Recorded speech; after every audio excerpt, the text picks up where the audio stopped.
Hi friends, welcome to Markata channel. మీకు ఇప్పుడు కామాఖ్య దేవాలయం టెంపుల్ యొక్క చరిత్రను వివరిస్తాను.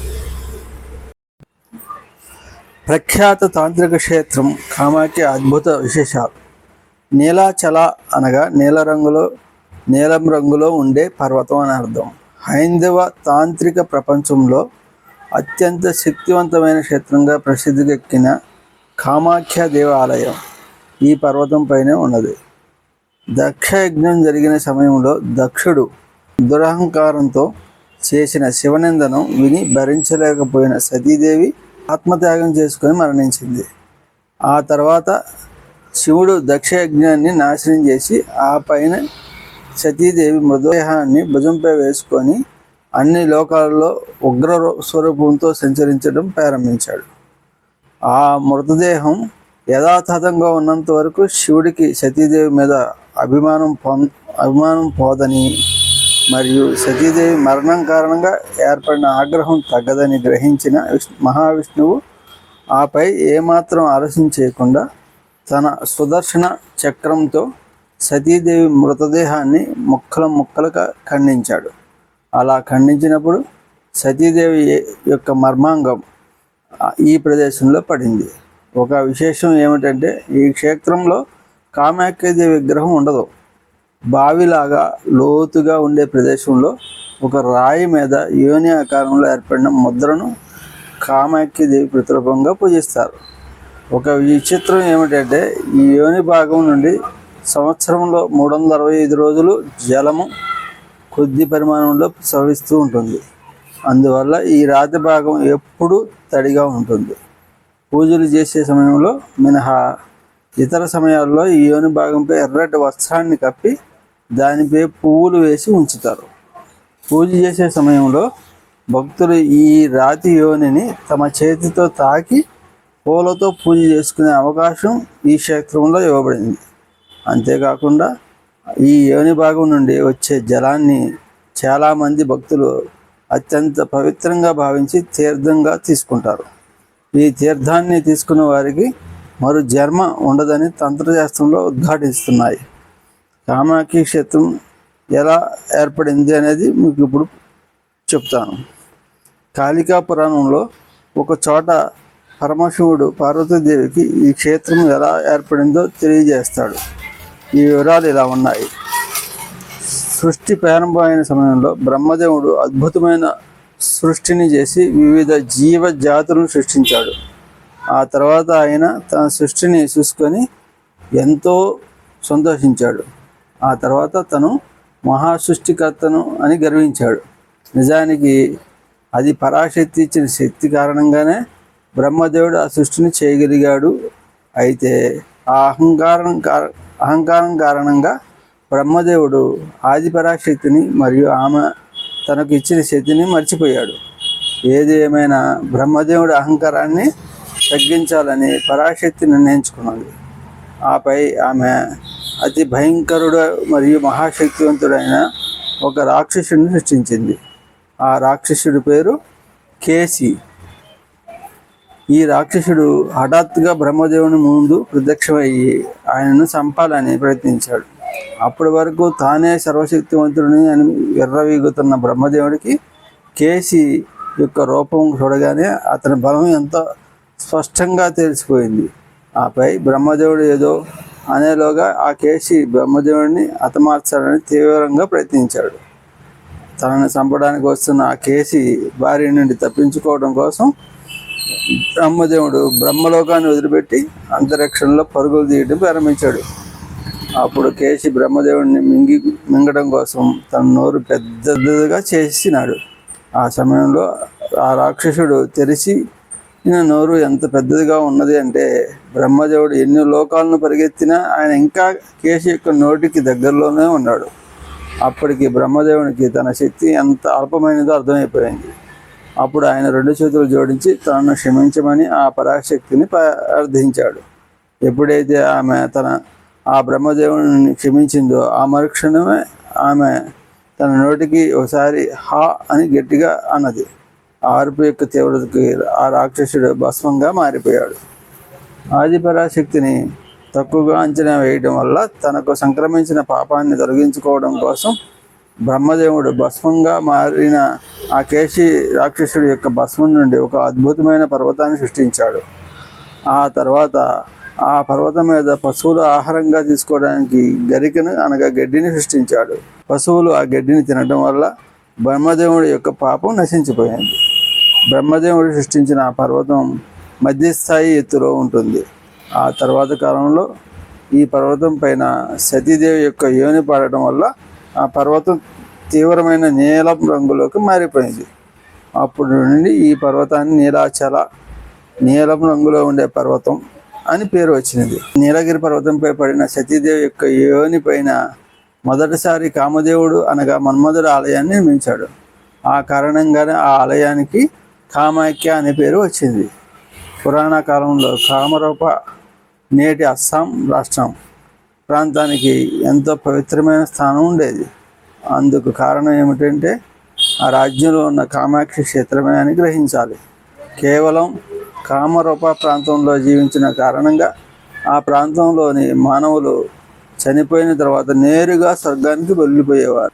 కాలక్రమంలో ఈ క్షేత్రంలోని చనిపోయిన ఏ మానవుడి యొక్క ఆత్మ నరకానికి రాలేదు. ఇది గమనించిన యమధర్మరాజు ఎంతో ఆందోళన చెందాడు.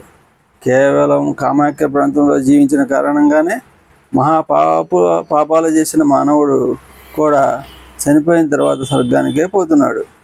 పాపాలు చేసిన వాడిని శిక్షించాల్సిన తాను స్వర్గానికి పోతున్న ఆ పాపాత్మను అడ్డుకోలేకపోతున్నాడు. ఈ విధంగా ఎంతో విచారించిన యముడు నేరుగా బ్రహ్మదేవుడి వద్దకు వెళ్ళి ఆయనతో కామాఖ్య ప్రాంతానికి చెందిన వ్యక్తులు నరకానికి రాకుండా స్వర్గానికి వెళ్ళిపోతున్నారని చెప్పాడు. అప్పుడు బ్రహ్మదేవుడు కాసేపు ఆలోచించి ఆపై ఆ విషయాన్ని విష్ణువు మరియు శివునికి తెలియజేసి యముడి సమస్యను పరిష్కరించమని వారిని కోరాడు. అప్పుడు హరిహరులు యమునికి అభయం ఇచ్చి అతడికి ఏర్పడిన సమస్యను పరిష్కరిస్తామని అతడికి వాగ్దానం చేశాడు. ఆపై శివుడు ఉగ్రతార, అపారజిత అనే దేవతలను మరియు కొంతమంది భూతాలను కామరూప రాజ్యానికి పంపించి ఆ క్షేత్రంలో నివాసం ఉంటున్న బ్రాహ్మణులను మరియు హైందవ మతంలోని మిగిలిన 3 వర్గాల కులాల వారిని బలవంతంగా ఆ క్షేత్రం నుండి బయటకు తరిమి వేయించాడు. ఆ సమయంలో కామరూప రాజ్యంలోని సంధ్యాచల పర్వతం పైన శివుడి గురించి తపస్సు చేస్తున్న వశిష్ఠ మహర్షిని కూడా అక్కడ నుండి తరిమి వేయడానికి ఉగ్రతార అయిన దగ్గరకు వెళ్ళింది. ఆపై తపోధ్యానంలో ఉన్న వశిష్ఠ మహర్షిని ఆయన కూర్చున్న బండ మీద నుంచి కిందకి నెట్టివేసింది. అంతటితో వశిష్ఠ మహర్షిని తపస్సు భగ్నం అయింది. ఆపై ఆయన ఉగ్రమైన కోపంతో ఆ ఉగ్రతారను మరియు ఆ శక్తిని పంపించిన పరమశివుడిని కఠినంగా మరియు తీవ్రంగా ఇలా శపించాడు. స్త్రీవి అయిన నీవు మదంతో ద్వేషంతో చెలరేగిపోయి ప్రశాంతంగా తపస్సు చేసుకుంటున్న నన్ను కిందకు దోసి నా తపస్సును చెడగొట్టావు. అందుకు శిక్షగా ఇకపై నిన్ను ఎవరో వైదిక మార్గంలో పూజించరు. మద్య మాంసాలతో మరియు అనేక అసహ్యకరమైన విధానాలతో కూడిన వామాచారంలో నువ్వు పూజించబడతావు. ఇక నిన్ను నా మీద ఉసుగొలిపిన ఆ శివుడు ఒళ్ళంతా భస్మం పూసుకొని మెడలో పుర్రెలు ఎముకలు ధరించి తిరుగుతాడు. పవిత్రమైన వైదిక ఆచారాలకు ఇప్పుడు దాకా నిలయంగా ఉన్న ఈ కామరూప రాజ్యం ఇక నుండి మ్లేచ్ఛ జాతుల వారికి నిలయంగా మారిపోతుంది. మ్లేచ్ఛులు అనగా అనాగరికులు, పూర్వమైన మనస్తత్వం కలిగిన వారు అయిన ఆటవిక తెగవారు అన్నమాట. ఈ విధంగా వశిష్ఠ మహర్షి ఇచ్చిన శాపం వల్ల చాలా కొద్ది కాలంలోనే ఆ ప్రాంతం వైదిక మతం అదృశ్యమైపోయింది. క్షుద్ర దేవతలను పూజించే మ్లేచ్ఛులతో ఆ రాజ్యం నిండిపోయింది. ఆనాటి నుంచి కామరూప ప్రాంతం క్షుద్ర ప్రయోగాలు చేసే మంత్రగాళ్ళు నిలయంగా మారిపోయింది. ఫలితంగా అప్పటి నుండి కామరూప ప్రాంతంలో చనిపోయిన మానవులు తాము చేసిన పాప కర్మలను బట్టి నరకానికి వెళ్ళడం అయింది.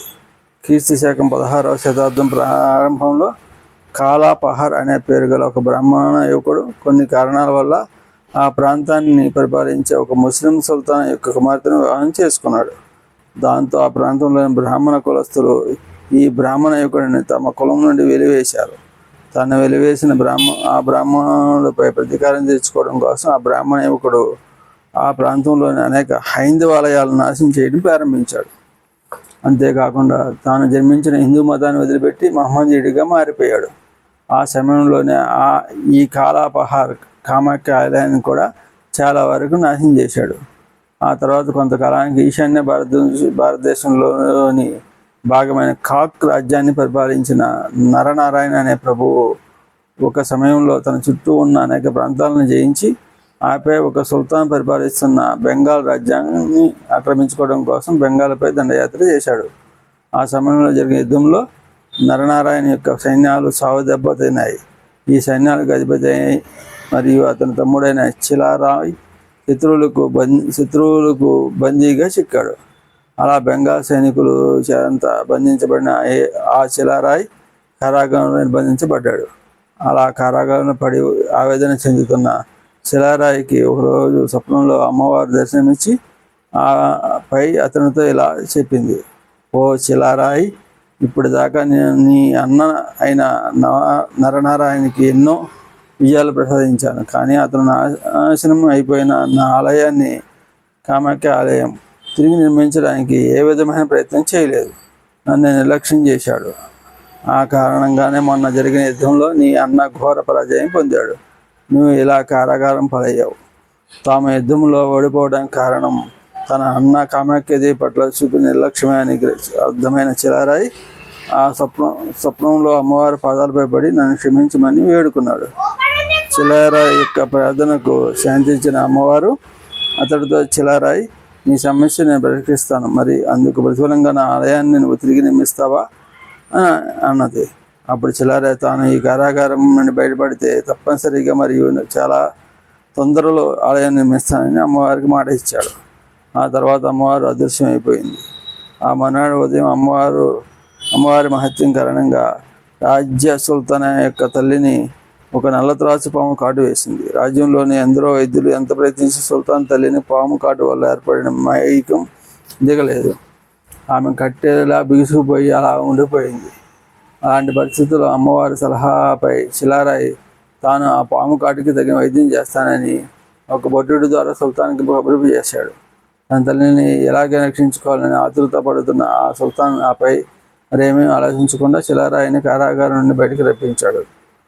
అమ్మవారి యొక్క అనుగ్రహం వల్ల చిలారాయి ఇచ్చిన జలాన్ని త్రాగిన వెంటనే సుల్తాన్ తల్లిపై అప్పటిదాకా ఉన్న పాముకాటు ప్రభావం తొలగిపోయింది. ఆమె లేచి కూర్చున్నది. తన తల్లిని రక్షించిన చిలారాయిని ఎన్నో రకాలుగా సత్కరించి ఆపై అతడిని కారాగారం నుండి పూర్తిగా విడుదల చేసి అతడికి స్వేచ్ఛను ఇచ్చాడు. ఆ సుల్తాన్ ఆపై చిలారాయి ఒక అశ్వంపై ప్రయాణం చేసి తన రాజ్యానికి చేరుకున్నాడు. శత్రువుల చేతికి చిక్కిన తన తమ్ముడు క్షేమంగా తిరిగి రావడంతో నరనారాయణ ఎంతో సంతోషించాడు. కామాఖ్య దేవుని నిర్లక్ష్యం చేసిన కారణంగా తను యుద్ధంలో ఓడిపోయాను అన్న విషయం తమ్ముడు ద్వారా తెలుసుకున్న నరనారాయణ ఆపై ఏమాత్రం ఆలస్యం చేయకుండా ఒక శుభ ఆహుతంలో కామాఖ్య ఆలయ పునర్నిర్మాణ కార్యక్రమాన్ని ప్రారంభించాడు. కొద్ది కాలంలోనే ఆ ఆలయం పూర్తయింది. తర్వాత నరనారాయణ సోదరులు ఆ ఆలయానికి చాలా పెద్ద పరిమాణంలో భూముల్ని, బంగారాన్ని, ధనాన్ని, సేవకుల్ని కానుకగా ఇచ్చారు. అంతేకాకుండా ఆలయం యొక్క గోడలపై తమ స్వీయ చిత్రాలు చెక్కించుకున్నారు. ఈనాటికి కామాఖ్య ఆలయ గోడలపై చిలారాయి మరియు నరనారాయణ చిత్రాలు మనకి సజీవంగా దర్శనమిస్తుంటాయి. ప్రస్తుతం నీలాచల పర్వతంపై ఉన్న కామాఖ్య ఆలయం అనేక రకాల వాస్తు లక్షణాల మిశ్రమంగా నిర్మించబడి ఉన్నది. గర్భగుడి పై భాగంలో ఉండే ఆలయం తేనె పొట్టు ఆకారంలో కనిపిస్తుంది. ఈ కామాఖ్య ఆలయానికి గతంలో నరనారాయణ ప్రభు ఇచ్చిన భూముల నుండి చాలా ఆదాయం వస్తున్నది. అంతేకాకుండా ఈ క్షేత్రానికి వచ్చే భక్తులు ఇచ్చే కానుకల ద్వారా కూడా ఆలయానికి మంచి ఆదాయం వస్తుంది. అస్సాం రాష్ట్రంలోని గౌహతి పట్టణం నుండి ఈ ఆలయానికి బస్సు లేదా ఇతర ప్రైవేట్ వాహనాల ద్వారా చాలా తేలిగ్గా చేరుకోవచ్చు. మీకు ఇది నచ్చితే సబ్స్క్రైబ్ చేయండి, కామెంట్ చేయండి, లైక్ చేయండి, షేర్ చేయండి.